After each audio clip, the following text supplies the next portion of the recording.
Welcome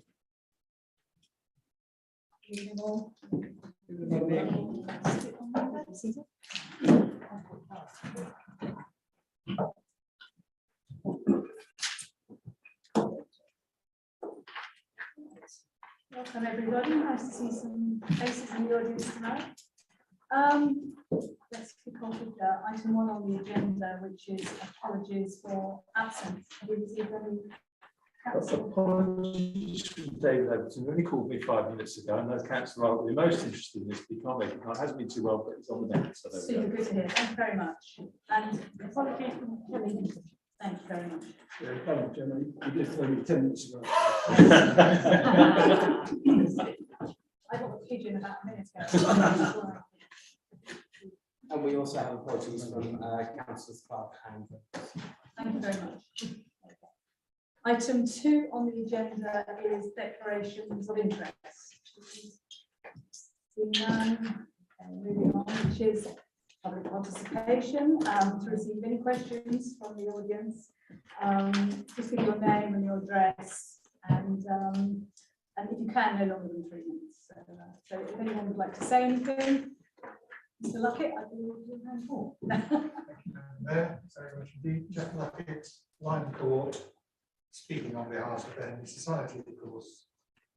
The Society has noticed an increase in the amount of graffiti around the town. And in connection with that, I've got 3 questions really.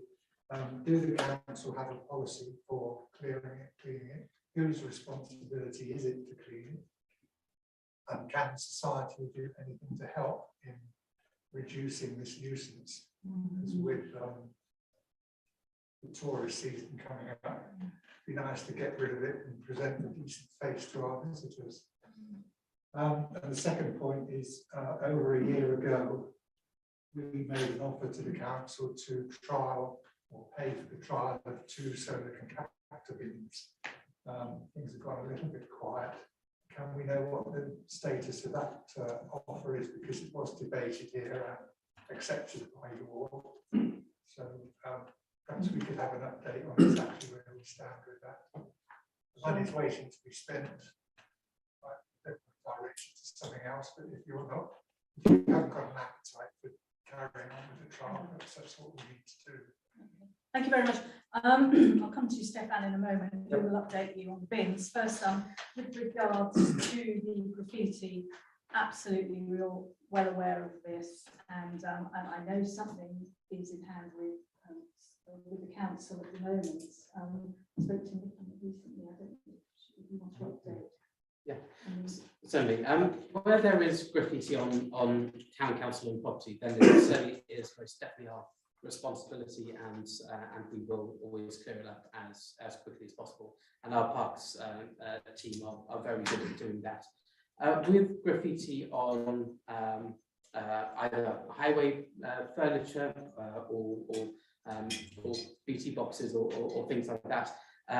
There isn't a strict responsibility on the town council, but we obviously do take it seriously. And a member of the town and community team has been liaising with the police to report these instances to them, and we will clear them up where we can. Okay. I mean, I do agree with Regatta, all the events coming up, and not just because of those events, but because we want a nice, clean and tidy town. If it doesn't look particularly nice to people coming in, I don't think it looks particularly nice. I'm sure by the style of the writing, it looks as if it might be one artist. More than likely, yeah. It's a stretch. I mean, The artist. Sorry. perhaps if we can, I don't know what removes it, but if we can remove it, the problem is, do they then come back? You know, it's but yes, I'm sure any help would be gratefully received. So perhaps we can talk about that. Yeah, I have noticed they have done it on at the railway station or train station, but that must be GWR's problem. But Yeah. surely where they've gone, they would practically go through the CCTV, so maybe they could have picked up the graffiti of vandal as Yeah. well on there. So yes, it does look unsightly, and I think it is particularly one person, and I think maybe they don't live too far off the Reading Road. where the location is.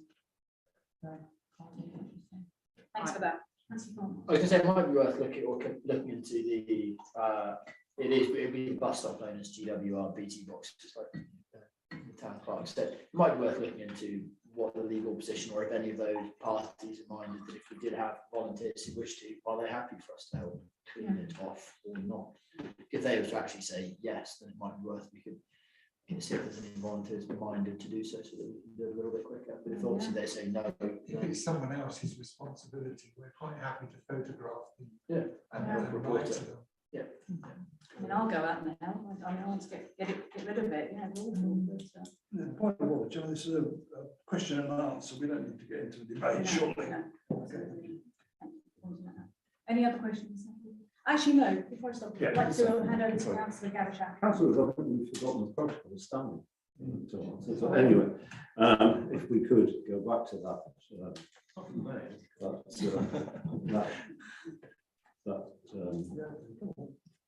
Thing, yes. Jeff, thank you for reminding me over this particular item. We paused it because of COVID. That was the reason why. But now we're back on track. I think it's good that we get this particular item back on track. There was a resolution that was passed at Town and Community to trial for 6 months, and it was ratified by the full council. So this council has the authorisation to do it. We've also decided that the 2 locations, which were by Cook and on the bridge. There is one item I've got to just close off at SODC is, will they empty them? That's the important thing. And I have had a brief conversation with Ian Matton, who is the SODC lead on this, and it looks positive, but I've got to get the final say on it. They should empty them because it's compacting. They only have to go there every 4th day to actually empty it. So that's right. So I hope that we will get this back on track. I've had a chat with Glenn, Councillor Lambert, who is the chair of Town Community and the Town Park, and I hope that we can actually kickstart on a 6-month trial from May onwards would be my aim to do it. So I will definitely email you when I have further news. Okay. Thank you.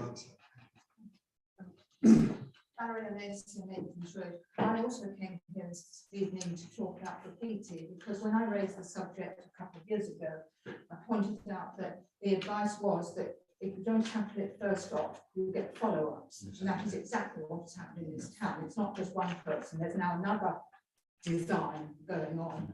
Is there any possible, and it's now even happening on the plastic of the bus shelters, how that's going to be got off, I do not know. Is there any possibility of involving community service offenders in cleaning up?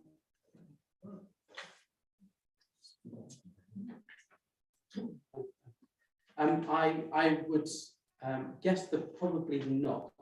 The way that the community payback works is that they usually operate as one large or small group with one supervisor. So they are all engaged in one activity at a time. And so it has to be basically an activity which is suitable for a group, which could be as little as 2 or 3 people, but could be 8 to 10, I think up to 12 people. And so unless all the graffiti was grouped together in one area where they could all be observed, then it would probably be difficult for them to do that. Thanks, Yes, my name is Ari Hagedorn. I'm representing Workers Are Welcome in Henley. I live in Nettlebed, 7 Priest Close. So in the minutes from last week, I think it was, or slightly earlier, it was said, resolved to recommend to full council that the grant application for Workers Are Welcome for £500 be approved. So I would like to talk a little bit more about what Workers Are Welcome do and how it benefits the town.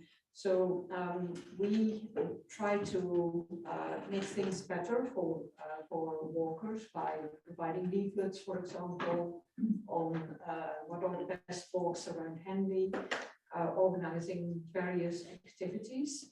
The main reason for applying for the grant is actually Henley Walking Festival.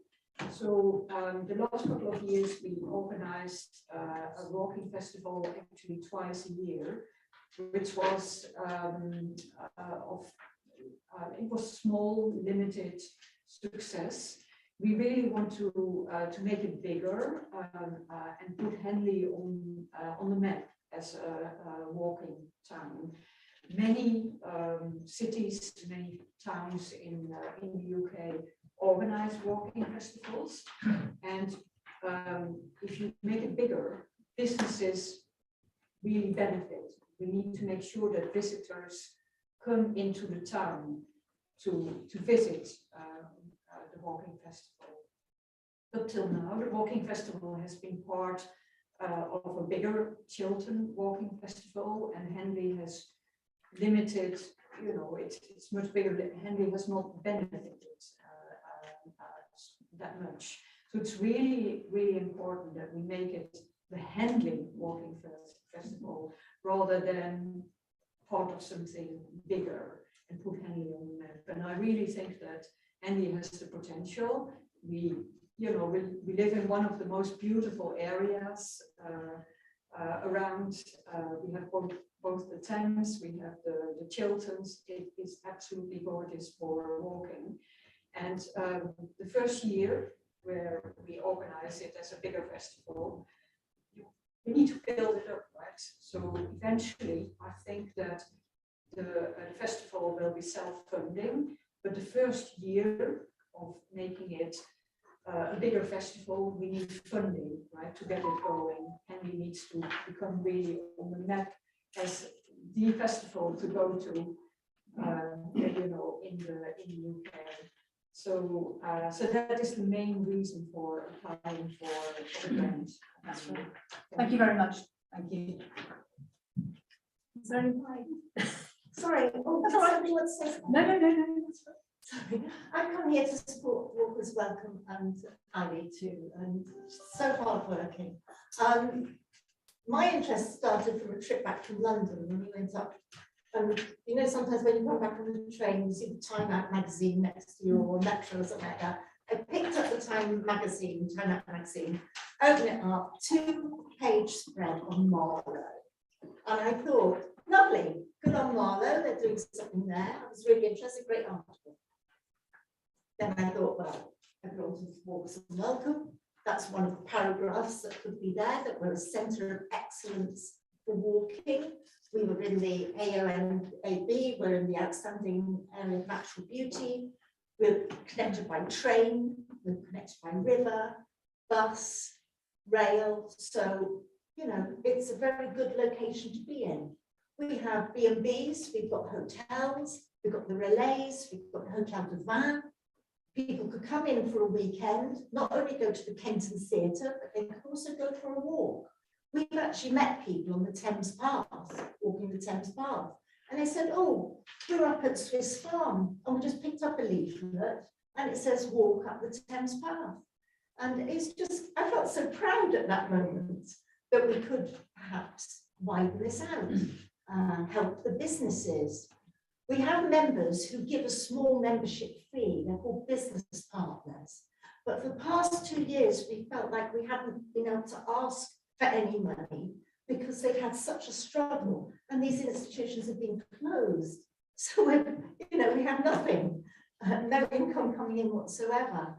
And it would be just a shame if this just all closed down.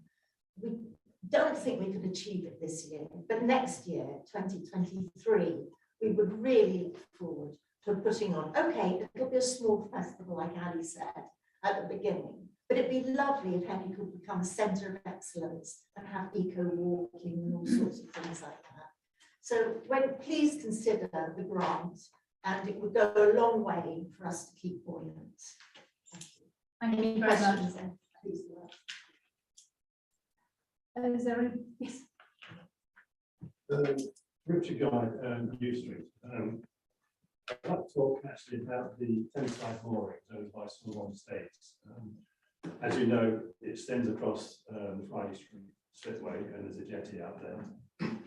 That's on land not registered to them.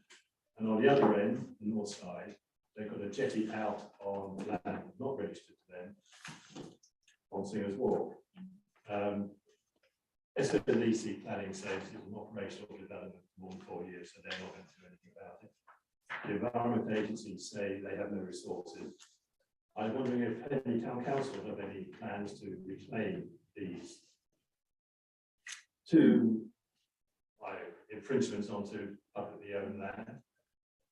And the second point, if I might make, down at Riverside, River Terrace moorings, there used to be a public mooring there, which the councillors decided when it went out to management should be retained for public management.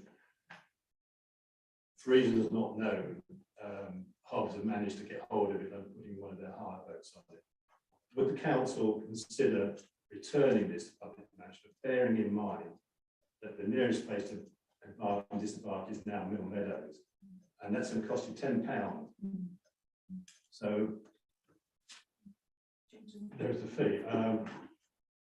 That's it, basically. thank you for that, thanks. I'm happy to respond to that. So on the Sorbonne jetty that projects north of their boundary, that is actually in the title deed, so they have a right to that. I believe that goes back to a long time. It's a long time. I think your family might have even been involved in it. On the jetties in front of the slipway, numerous people and the council have made representations to the Environment Agency in the strongest possible terms. It's the Environment Agency that issue the accommodations license for it, and we've asked them to look into it. And if anybody else wishes to write to the Environment Agency to support us in that, we would welcome that as well, to ask them to remove it. Unfortunately, we don't have any jurisdiction over it. We don't have any powers to ask for it to be removed. With regards to the public access to the River Terrace moorings, as with virtually all accommodations licenses along the Thames path, along the towpath, there is a public right to embark and disembark from any of the moorings. So that would include River Terrace, the Hobbs ones, the Sorbonne moorings as well. Whilst there is a right to embark and disembark, of course, if those moorings are leased out to Hobbs, and if there are boats that are using it at the time, which means that somebody doesn't have the ability to embark and disembark, unfortunately, you might have the right, but that doesn't mean that you're able to exercise that right at all times. And of course, as well as the Mill Meadows, where you can also embark and disembark, and on the other jetties as well, there is of course the area in front of Singers Park as well. I don't think there's a right for a jetty to the north. There's a right for a projection, but that doesn't include the jetty. What are the other points you're going to make? I think it's a bit disingenuous to say everyone has a right to embark and disembark. You can't on Sorbonne because they put a gate there, unlocked a gate, so you can't do it there. River Terrace, you can't embark and disembark unless there's a boat not there, in which case you can go in. The people who rent those boats weren't going to be too pleased about that, are they? And down at Mill Meadows, as I say, it's going to cost you £10 to do it. So you are effectively, in practical terms, removing that right. Do you want to write Mr. I have responded on numerous occasions. Oh, just about to that. Mill Meadows, you can embark and disembark for free. Yeah. Have you seen the signs down there? 10. Okay, thank you very much. I Sorry? think- Free from the town of Fleet. It's only if you. So you can only embark between 10.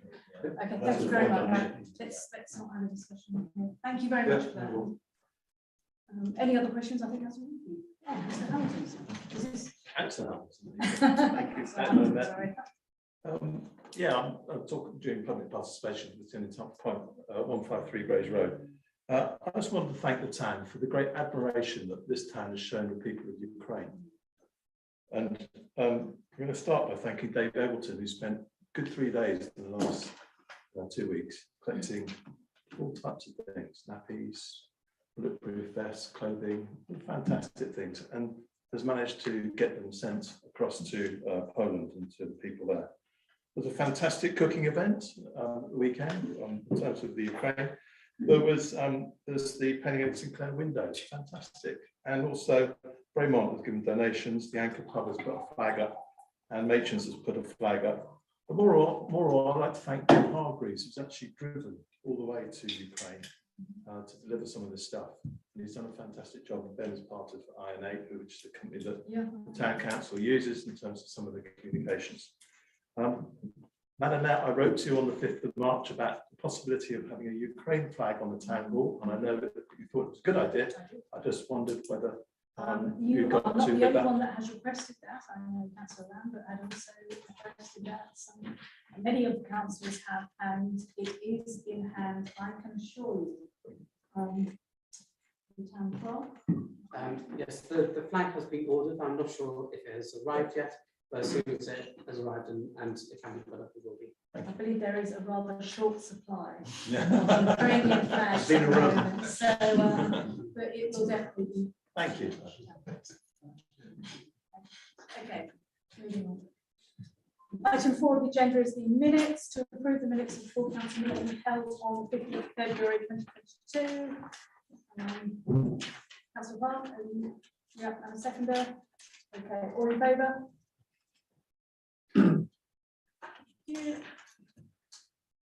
Item 5 on the agenda is reports of minutes of committees, minutes, and the first committee is planning, which took place on 15 February 2022. Councillor Thomas, would you like to? Thank you, Madam Mayor. I hereby present the minutes of the meeting held on the 22nd of February of the Planning Committee. Item 159, apologies for absence. 160, declarations of interest. 161, minutes. 162, public participation. 163, plans amended. 164, plans new. And then turning to page 10. Item 165, objections, calling applications. 166, decision notices. 167, appeal response Town and Country Planning Act 1990, appeal against refusal. 168, premises license. 169, community land trust. 170, transport strategy group. 171, progress report for applications called in. I'll just say that. Thank you very much. All in favour? I hereby. Oh, I'm just about to get. I called Councillor Brooke. Yeah, that's it. Right. I hereby present the minutes of the meeting of the Recreation and Amenities Committee on Tuesday, 22nd of February. 48 apologies for absence, 49 declarations of interest, 50 public participation, 51 minutes, 52 progress, 53 finance, 54 waste disposal contract, 55 maintenance recreation ground. Oh, sorry. Yeah. I'm not on RNA, and I probably should declare an interest because I live opposite to this fence. But can I ask, there are a number of people out there who are complaining to me about dogs coming through the fence, and can the chainmail fence be put back as it will replace as it was? I know Councillor Eggleton spoke on behalf of this, and I see he left the meeting, but it really would be helpful if that fence was put back. There's dogs running out onto the road and stuff like that. We're going to give it a while to grow, so save council money. Not very fast. There we go, well, Okay, let's- anyway, 56, historic information boards, 57, free works. And with that, I so move. Thank you very much. Those in favour? Thank you. Can I call Councillor Lambert to give the minutes of the town community, having this March? I hereby present the minutes of the Town and Community Committee meeting held on Tuesday, the 1st of March.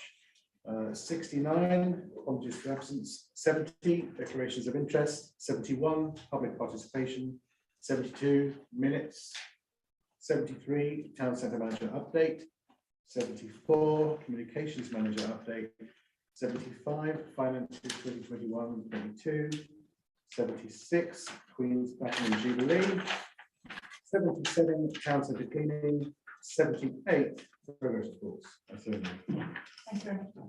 All in favour? And last but not least, Councillor Rice, the minutes of finance strategy and management committee meeting. Thank you. I'd like to present the minutes of the meeting of the Finance Strategy Management Committee held on the 8th of March 2022. Item 79, apologies. Item 80, declarations of interest. Item 81, public participation. Item 82, minutes. Item 83, finance. Item 84, expenditure. Item 85, grants. And on little f, the application was deferred pending a meeting between the Centre and the Town Council and the accountant and I met with Lubna, I've got a second name now, the chair of the IFRO Club, and she explained what the grant was there for, was being requested for, and it was to improve the landscaping around by the riverside in order to improve their ability to rent out the space for community events and so on. And we asked that they provide some detail on that. And unfortunately, looking at the personal crisis, have not been able to provide that. But I am. We were both Liz Jones, the accountant, and I were satisfied that on the face of it, it sounded a very good application. And in the absence of the information that was promised, but which I'm sure will arrive shortly, I'd like to propose that that we approve in principle the application